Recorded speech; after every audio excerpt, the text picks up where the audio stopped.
রাধে রাধে বন্ধুরা, তোমরা সবাই কেমন আছো? আশা করি সবাই ভালো আছো আর আমরাও ভালো আছি। আর যে এখান থেকে আমার ভিডিও দেখছো তাদেরকে অসংখ্য ধন্যবাদ আমার ভিডিও দেখার জন্য। আজকে দেখো চলে এসেছি রান্নাঘর পরিষ্কার করার জন্য। দুদিন তিন দিন ভাবছি যে রান্নাঘরটা পরিষ্কার করব, কিন্তু হয়ে উঠছিল না। সেরকমও নোংরা হয়নি, তবু ভাবলাম একবার পরিষ্কার করে নিই সব জিনিসটা এদিক ওদিক হয়ে গেছে কিনা, সেই জন্যই ভাবলাম একবারে সব কিছু বার করে গুছিয়ে নিই। আমার রান্নাঘরের মানে বাসনপত্র থেকে না ডিপে বেশি হয়ে গেছে, কারণ এই যে আয়ুষ যে দুধের সঙ্গে বনবিটা খায় তারই ডিপে 4-5টা হয়ে গেছে। আরও নানা যখন এটা সেটা যখন কিছু কিনে নিয়ে আসি তার সঙ্গে ডিপে ফ্রি চলে আসছে, সেই জন্যই বাসনপত্রের থেকে ডিপে বেশি হয়ে গেছে। ডিপে গেলেও লাগবে, কারণ এটা ওটা জিনিস খালি রাখার থেকে ডিপেতে ভালো করে রেখে এঁটে রাখলে সেই জিনিসটা ভালোও থাকলো আর পরিষ্কারও থাকলো। আমি এদিকে কাজ করছি না, আয়ুষ মাঝে মাঝে আসছে আর এটা কি সেটা কি ওয়াও এত কিছু জিনিস বলছে আর চলে যাচ্ছে। বাইরে এসে গেলাম 8 মাস হয়ে গেল, তার মধ্যেই দেখো একটা করে জিনিস কিনতেই এত কিছু হয়ে গেছে।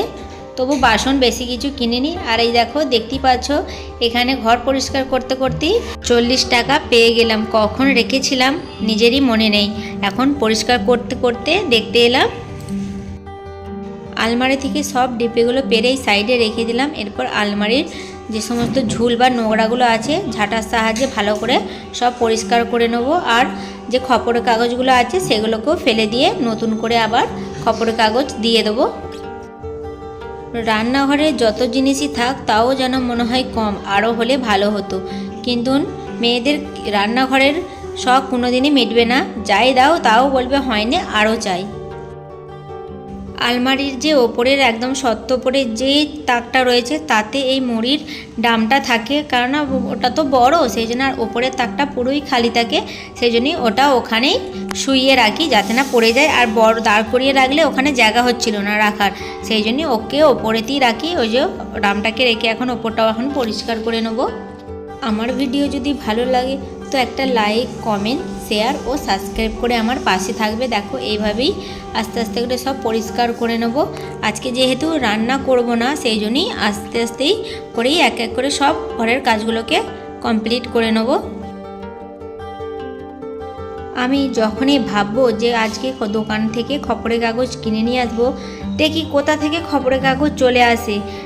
যখন এখানে প্রথম এসেছিলাম, মানে যখন 3 থেকে 4 মাস হয়েছিল, রোজ সকালবেলা দেখতাম ঘুম থেকে উঠে গেট খুলিয়ে দেখতাম যে গেটের সামনে কে যেন খবরের কাগজ দিয়ে গেছে। তোমাদের দাদাভাইকে আমি বলতাম দেখো রোজ সকালে খবরের কাগজ দিয়ে যাচ্ছে। আমরা তো বলিনি যে খবরের কাগজ দিয়ে যাওয়ার কথা, কারণ এখানে সব কিছুই তেলেগুতে লেখা আর আমরা তো তেলেগু জানি না, কেন আমাদেরকে খবরের কাগজ দিয়ে যাচ্ছে। আমি তোমাদের দাদাভাইকে বললাম তুমি কি বলেছো?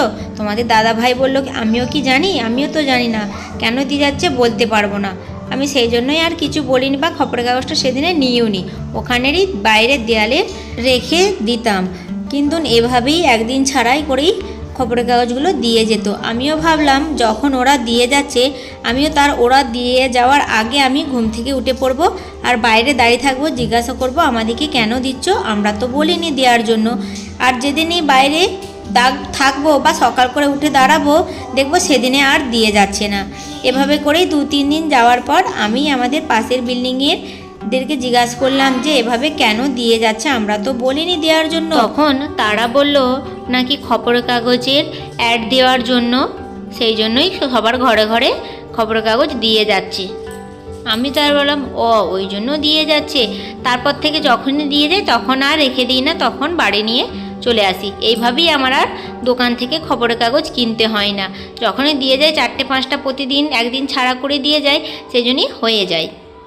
তো যাই হোক, দেখো তোমাদের সঙ্গে কথা বলতে বলতে আমার সব খবরের কাগজগুলো আলমারিতে পাতা হয়ে গেছে। এরপর আমি ডিপেগুলোকে সার্ফের জল দিয়ে ভালো করে মুছে নেব, কারণ সব ডিপেগুলোকে তো আর ধোয়া সম্ভব নয়, কারণ সবেতেই তো জিনিস রয়েছে আর আমার একা হাতের জিনিস, সব জিনিস ময়লাও হয়নি, সেই জন্য হালকা করে ওপর থেকে সবগুলোকে একটু করে মুছে নেব। আর বেশি দিনের নয় না, সেই জন্যই। আর যেগুলো যে খালি হয়ে যায় সেগুলো তখনই ধুয়ে নিই, কারণ এই যে দেখো হাতে যেটা মুছছি এটা আমি কালকেই ধুয়েছি, কি করব, সেজন্য আবারও একবার মুছে নিলাম। এভাবেই 2-4টে করে মুছছি আর একবারে আলমারিতে গুছিয়ে দিচ্ছি, কারণ একবারে মুছে আবার গোছাতে টাইম লাগবে, ওই জন্য আর জায়গাও সেরকম নেই, ওই জন্যই একবারে মুছছি আর একবারে গুছিয়ে দিয়েছি। আর যেহেতু আয়ুষও আছে, এসে মাঝে মাঝে শুধু এটা ঘাঁটছে ওটা ঘাঁটছে, সেই জন্যই একবারে তাড়াতাড়ি করে সব মুছে আর একবারে গুছিয়ে দেবো। যে কোনো জিনিস অগোছালো থাকলে একদম দেখতে ভালো লাগে না, যতক্ষণ না সেটাকে গুছিয়ে রাখবো একদমই ভালো লাগে না। দেখো এই ডিব্বাটায় দেখছি যে কি আছে, দেখলাম কিছুই নেই। আর এই যে ঘিয়ের ডাব্বাটা সেই দিনে মল গিয়েছিলাম, ওখান থেকেই কিনে নিয়ে এসেছি। যখনই যেখানে যাচ্ছে একটা একটা করে ঠিক কিনে নিয়ে চলে আসছি, আর ঘরেতে ভর্তি হয়ে যাচ্ছে ডিপেতে। এখন এই যে হাতে আমার এই যে মধুর ডিপেটা দেখতে পাচ্ছ, সেদিনে আয়ুষ ওর পাপার সঙ্গে যেয়ে দোকানেতে মধুর ডাব্বাটা কিনে নিয়ে এসেছে খাবে বলে, কিন্তু ঘরে নিয়ে এসেছে আর একদম মোটেই খাবে না। কেন, কোনো জিনিসটাই যখন দোকানে কিনবো তখনই ভালো লাগবে, আর যখন বাড়িতে নিয়ে চলে আসবো তখন আর ছুঁয়েও দেখবে না। দেখো এভাবে করে আমি আস্তে আস্তে সবগুলোকে গুছিয়ে নিচ্ছি, একদিকে বড় ডিব্বাগুলো আর একদিকে ছোটোগুলোকে রেখে দেবো। আর আমার হাতে যে বড় ডাব্বাটা দেখতে পাচ্ছ, এটাতে আমার ডাল থাকে। যখন দেশ থেকে এসেছিলাম তখন একবারে মসুর ডাল নিয়ে এসেছিলাম 2 কিলো, সেই জন্যই একটু বড় দেখি ডাব্বা কিনেছিলাম। সেটা তো শেষ হয়ে গেছে, তারপর অল্প অল্প করে ডাল নিয়ে এসে ওটাতেই এখন রাখি। আর দেখো এখন ভালো করে মুছে নেব। সকাল থেকেই আয়ুষ আমার পেছনেই ঘুরঘুর করে, কারণ সবসময় বলবে মা এটা দাও ওটা দাও সেটা দাও, সারাদিন জ্বালা যন্ত্রণা পুয়াই। কিন্তু সন্ধেবেলা যখন আমি এডিটিং করতে বসি তখন বাবুকে বলি যে বাবু তুমি একটু চুপ করে বসো, আমি এডিটিংটা করে নিই, তারপরে তুমি খেলা করবে। কিন্তু কে কার কথা শোনে, তোমরা তো শুনতেই পেলে কি বললো, মা আটা মেখে দাও।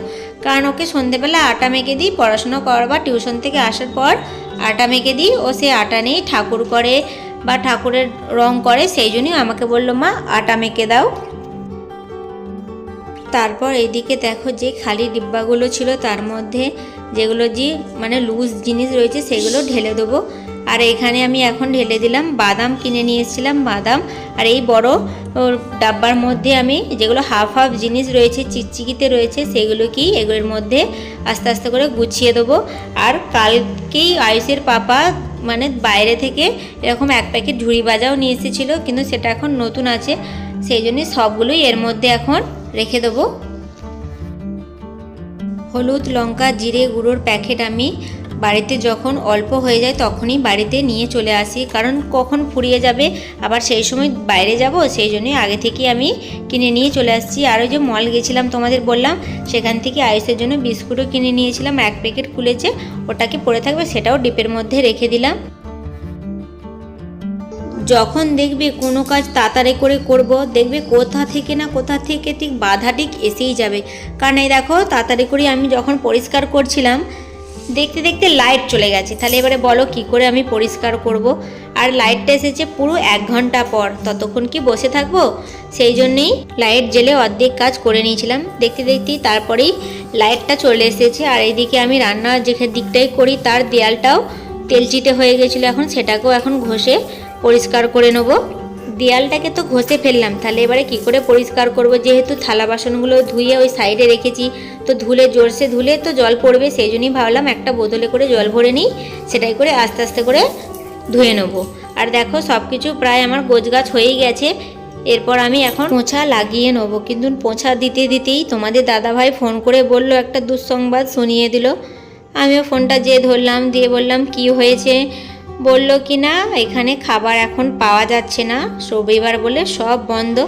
আমার তো মাথায় হাত, আমি ভাবলাম এত কষ্ট করে সব গোছাগুছি করলাম, ভাবলাম একটু বসবো, কিন্তু তার হলো না। প্রায় এখন বাজছে 12টা, এরপর স্নান করে ঠাকুরকে সেবা দিয়ে আর তারপর রান্না করব, এরপর কখন হবে। দেখো বলতে বলতেই আমি সব ধুয়ে গুছিয়ে রেখে দিয়েছি। আর এই যে নিচেটাও ধুয়ে দিয়েছি, এখানটাতেই বাসন রাখি। আর দেখো সাইডের দেয়ালটাই না জল থেকে থেকে ড্যামের মতন হয়ে গেছে, সেই জন্য এটা শুকিয়ে যাক। আর এতে যে চিকচিকিটা পাতি সেটাও এখন ধুয়ে ছাদেতে দিয়ে চলে এসেছি। আর এই দেখো আলমারিটা আমি এখন পরিষ্কার করে গুছিয়ে নিয়েছি, দেখতেই পাচ্ছ কত ডিপে হয়ে গেছে, কিন্তু এগুলো লাগবে, একটা সংসারের এসব লাগে। চলো কেমন হয়েছে আমাকে কমেন্ট করে বলবে, আমার পরিষ্কারটা ভালো লেগেছে কি ভালো লাগেনি। তারপরে দেখো তোমাদের একটা জিনিস দেখাচ্ছি, এই তেলটাকে তোমরা ব্যবহার করো, আমার তো একদমই শ্যুট করে না, কারণ আমার এইটা দুবার লাগাতেই সব চুল উঠে গেছিলো। আর এইদিকে দেখো আমি একদিকে রান্নাঘর বাগাচ্ছি, আর এদিকে দেখো ও সব খেলনাগুলোকে আর ঘরটার কি অবস্থা করেছে। এখানেই বলো সারাদিন এত কাজ করার পর আর ভালো লাগে। এরপর চলো আমি এখন স্নান করে নেবো, কারণ যেহেতু সব কাজ হয়ে গেছে এরপর এখন রান্নাও করতে হবে, সেই জন্যই স্নান করে ঠাকুরকে একদম খেতে দিয়ে তোমাদের দেখাচ্ছি। দেখো রান্না করতে চলে এলাম, যেহেতু 1টা বেজে গেছে আর তোমাদের দাদাভাই 1:30 থেকে 2টোর সময় খেতে আসবে, তো তার জন্য আমাকে এখন রান্না করতে হবে। আমি আমার গোপালকে খেতে দিয়ে আজকে আর নাস্তা করলাম না, কারণ সময় পাইনি খাওয়ার। একবারেই রান্না করে নিচ্ছে, একবারে রান্না করে নিয়ে তোমাদের দাদাভাই আসলে তখনই একবারে ভাত খেয়ে নেব। যেহেতু তাড়াতাড়ি করেই করতে হবে সেই জন্যই ডাল আর পোস্ত করে নিলাম। তোমরা হয়তো বলবে যে ডাল পোস্ত তো প্রায়ই করে, কারণ ডাল পোস্ত আমার খেতে ভালো লাগে আর তাড়াতাড়িও হয়ে যায়, সেই জন্য প্রেসার কুকারেতেও দিয়ে দিলাম। আজকে যেহেতু রবিবার সেই জন্যই আইসকে নিয়ে একটু ঘুরতে বেরোতে হবে, সেই জন্যই সন্ধেবেলা বেরিয়ে পড়েছি মা আর ছেলে মিলে। আজকে এসেছিলাম আমি একটা ব্লাউজ তৈরি করতে দিয়েছিলাম, প্রায় 10 থেকে 12 দিন হয়ে গেল, আজ দেবে কাল দেবে করে, কিন্তু এখনও দেয়নি। আজকেও গেছিলাম, বলো এখনও 2-3 দিন পর আসবে। আর এইখানে দেখো আয়ুষকে কোলে করে নিয়েছি, কারণ আমাদের বাড়ি থেকে মার্কেট আসতে প্রায় আধ ঘন্টা লাগে, সেই জন্য আয়ুষের পায়ে লাগছে বলে বললো মা আমাকে কোলে করো, সেই জন্য ওকে এখন কোলে করে নিয়েছি। আর এই দেখো রাস্তাটা এত গাড়ি ঘোড়া যাচ্ছে, আর আয়ুষের হাত না ধরলে আয়ুষ এক্ষুনি চারিদিকে ছুটে পড়বে, কারণ চারিদিকে দোকান আছে, এটা কিনবো সেটা কিনবো ওই করে। তারপর ফুচকার দোকানে চলে এলাম ফুচকা নেওয়ার জন্য, আর অনেক দিন ফুচকাও খাইনি। যেখান থেকে আমরা রোজের ফুচকা খাই তারা প্রায় 1 মাস হলো আর বসে না। তারপরেই দেখো মাছ কিনবো বলে গেছিলাম মাছের দোকানে, দেখতেই পাচ্ছ কত সুন্দর সুন্দর মাছ। আমাদের যেহেতু একটাই মাছ আছে, তোমাদেরকে বলেছিলাম যে আরও 2টো মাছ নিয়ে আসবো, কিন্তু মাছের দোকানে গিয়ে দেখছি দোকান খোলা, এদিকে মাছের কোনো লোকই নেই, যে যারা মাছ বিক্রি করে কেউ নেই, সেই জন্য বাধ্য হয়েই বাড়িতে চলে এলাম। বাড়িতে চলে এসেছি, আর আসার সময়ও বাজার করে নিয়েছি। আর এই দেখো রঙ্গোলি কিনে নিয়ে এসেছি, যেহেতু কালকে দোল আছে, আর সেই জন্যই 4টে কালার নিয়ে এসেছি। ঘরে আমার গোপাল আছে, গোপালকে রং দেবো। আর এখানে না কেউ রং খেলে না, দেশে বা দিল্লি বম্বে যেরকম সবাই হোলি খেলে, রং খেলে, দোল, এখানে না কেউ খেলে না। কি দেশ জানি না, আজব একটা দেশ। তার সঙ্গে ফুচকাও পার্সেল নিয়ে চলে এসেছি। চলো বন্ধুরা, আজকের মতন ভিডিওটা এখানেই শেষ করছি। আমার ভিডিও যদি ভালো লেগে থাকে তাহলে আমার পাশে অবশ্যই